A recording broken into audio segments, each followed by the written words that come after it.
Hi everyone. देखो, अभी तक हम लोगों ने रिडक्स टूलकिट की बेसिक चीज़ें सीख ली हैं, जैसे कि हम लोग रिडक्स स्टोर के अंदर डाटा को ऐड कैसे कर सकते हैं, डाटा को रिमूव कैसे कर सकते हैं, सारे डाटा को क्लियर कैसे कर सकते हैं। बेसिक फ्लो वाली चीज़ें हम लोगों ने समझ ली। बट जब आप लोग एक रिएक्ट जेएस के बड़े प्रोजेक्ट पे काम करोगे ना, तो आपको एपीआईज भी कॉल करनी होती है। अब मान लो आप रिएक्ट जेएस का कोई प्रोजेक्ट बना रहे हो, तो 99% चांसेस है कि उसके अंदर आपको कहीं ना कहीं पे एपीआई की जरूरत पड़ेगी ही पड़ेगी।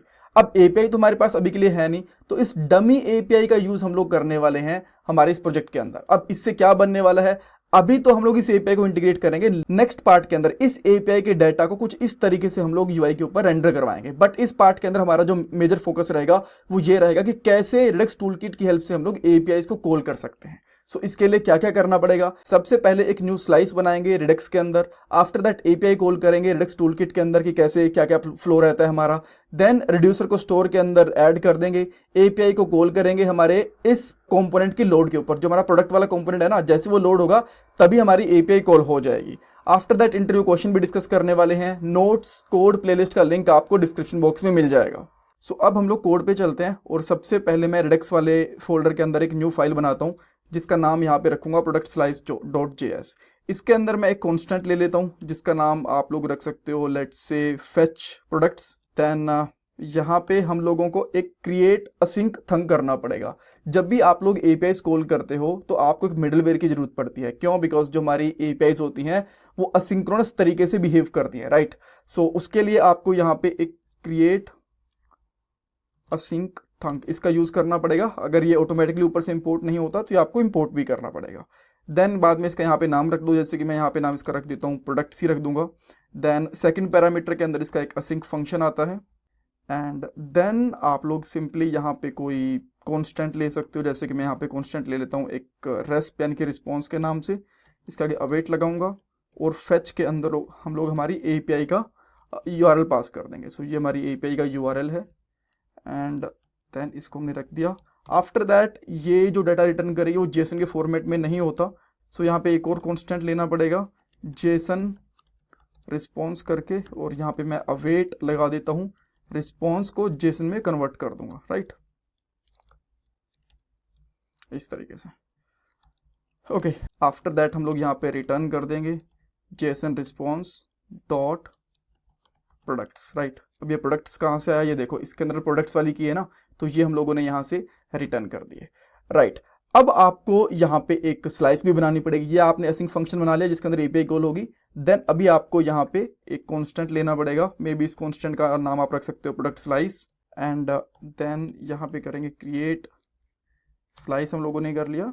एंड इसके अंदर सबसे पहला हम लोग नेम देंगे जो भी आप इस स्लाइस का रखना चाहते हो। सो मैं यहाँ पे सेम प्रोडक्ट स्लाइस ही रख लेता हूँ इस तरीके से। एंड आफ्टर दैट यहाँ पे आपको इनिशियल वैल्यूज पास करनी पड़ेगी। क्या इनिशियल वैल्यूज रहेंगी? सो इनिशियल वैल्यूज मैं यहाँ पे डिक्लेयर कर लेता हूँ। देन मैं यहाँ पे कांस्टेंट ले लेता हूँ इनिशियल स्टेट के लिए, और ये एक ऑब्जेक्ट रहेगा। इसके अंदर सबसे पहले हम लोग ले लेंगे आइटम्स, कि इसके अंदर कितना आइटम्स कैसे रहेंगे, एरे की फॉर्म में रहेंगे। तो बाय डिफॉल्ट हम लोग एक एम्प्टी एरे दे सकते हैं। देन जो स्टेटस रहेगा, बाय डिफॉल्ट मैं स्टेटस यहाँ पे मे बी एम्प्टी ही रख देता हूँ, या फिर अनडिफाइंड भी कर दूंगा तो भी चलेगा। एंड देन लास्ट के अंदर error, right. Error by default हम लोग नल रखेंगे कि बाय डिफॉल्ट कोई एरर नहीं है, बाद में आएगा तो वो आता रहेगा, ठीक है। अब यहाँ पे आपको इनिशियल स्टेट पास करनी पड़ेगी as a second parameter. And third parameter के लिए आपको यहाँ पे एक्स्ट्रा रिड्यूसर चाहिए। एक्स्ट्रा रिड्यूसर तब काम आता है जब आप लोग कोई असिंक ऑपरेशन कॉल करते हो और इस ऑपरेशन को डायरेक्टली कॉल कर रहे होते हो आपके यूआई वाले पार्ट से, यानी कि कंपोनेंट से। मैं इसको डायरेक्टली कॉल करके दिखाऊंगा। देन आप यहाँ पे एक्स्ट्रा रिड्यूसर के अंदर जो आपने यहाँ पे फेच प्रोडक्ट है ना, इसका यूज कर सकते हो। कैसे मैं आपको दिखाता हूँ। देन आपको यहाँ पे एक इस तरीके से एरो फंक्शन यूज करना पड़ेगा। एंड इसके अंदर आप बेसिकली एक पैरामीटर पास कर सकते हो, बिल्डर करके पास कर लो या फिर जो भी आपको ठीक लगे। सो इस बिल्डर के अंदर बेसिकली डाटा आएगा आपका। सो यहाँ पे simply builder dot add case, ठीक है। इसके साथ आपको केसेस ऐड करने पड़ेंगे। अब केस क्या बनता है? एक केस बनता है कि आपका यहाँ से रिस्पॉन्स आएगा, फुलफिल होगा। बिकॉज जब हमारे पास जो प्रोमिसेस होते हैं, 3 स्टेट्स होती हैं उनकी, एक होती है पेंडिंग, एक होती है फुलफिल, एक होती है रिजेक्टेड, राइट। सो मैं एक बार डायरेक्टली जो हमारी फुलफिल वाली स्टेट है उसको यूज करके दिखाऊंगा, उसके बाद में 2 रिजेक्ट वाली और पेंडिंग वाली स्टेट को भी ऐड करूंगा। यहाँ पे ऐड केस करने के बाद में आप सिंपली यहाँ पे कर सकते हो फेच प्रोडक्ट्स डॉट फुलफिल। अगर ये हमारा फुलफिल होता है तो इसके अंदर सेकंड हमारे पास एक कॉल बैक फंक्शन होता है स्टेट वाला एंड एक्शन वाला, राइट। देन इसके बाद में यहाँ पे डाल दोगे स्टेट डॉट स्टेटस, और ये हमारा बाय डिफ़ॉल्ट सक्सीडेड रह जाएगा अगर फुलफिल होता है तो।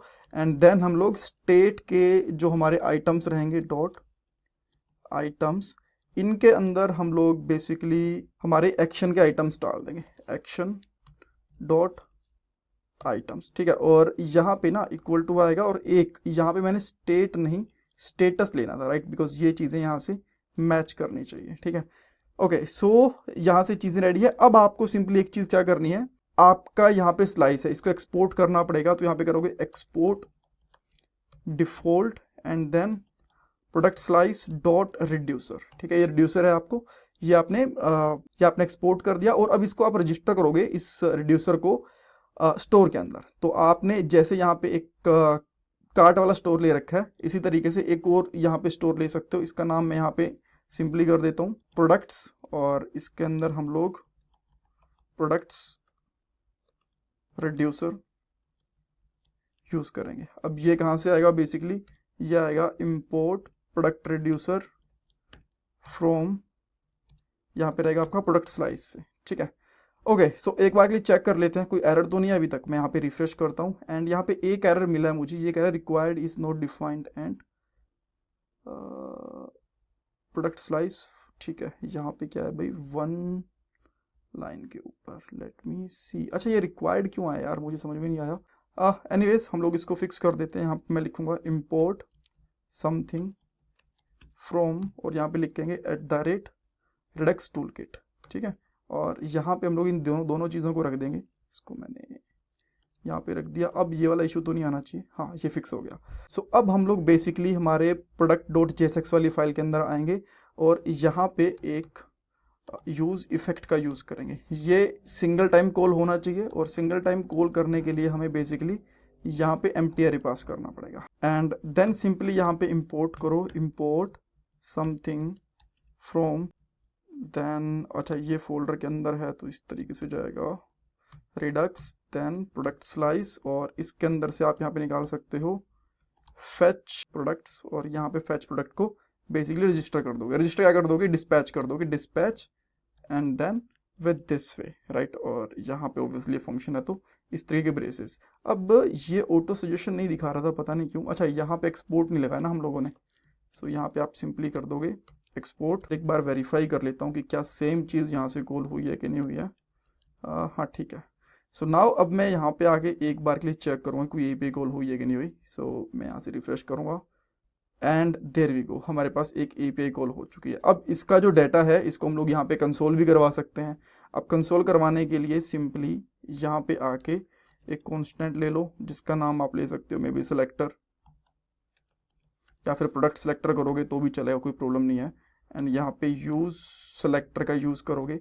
इसके अंदर बेसिकली आपकी एक स्टेट रहेगी, एंड स्टेट के अंदर आप लोग यूज़ कर सकते हो स्टेट डॉट प्रोडक्ट। अच्छा, एक बार ना इसको नॉर्मली स्टेट लेके देखते हैं, देन यहाँ पे कंसोल करवाएंगे और चेक करेंगे क्या क्या चीज़ें चाहिए। मैं इसको सिलेक्टर को प्रिंट करवाता हूँ एंड यहाँ पे आके चेक करूँगा तो मेरे पास यहाँ पे सिलेक्टर के अंदर प्रोडक्ट्स आ गए, ठीक है। सो देन मैंने सेलेक्टर यहाँ पे लगा दिया डॉट प्रोडक्ट्स, ठीक है। अब मैं इसको रिफ्रेश करता हूँ एंड देन यहाँ पे तो अनडिफाइंड आया भाई, यहाँ पे आइटम्स नहीं आएगा यार, इसके अंदर ना पेलोड आएगा, सॉरी अबाउट दैट।